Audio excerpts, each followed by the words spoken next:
அருகம் புல்லில் அசைவது யாரு? அறிவை விருத்தி செய்வது யாரு? மண்ணை குழைத்தால் வருவது யாரு? மண்ணை காக்கும் சாமியும் யாரு? வெள்ளையருக்கில் உள்ளது யாரு?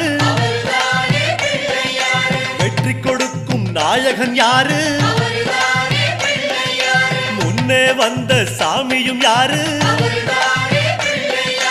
அவரும் வாழ்வது எங்கே கூறு?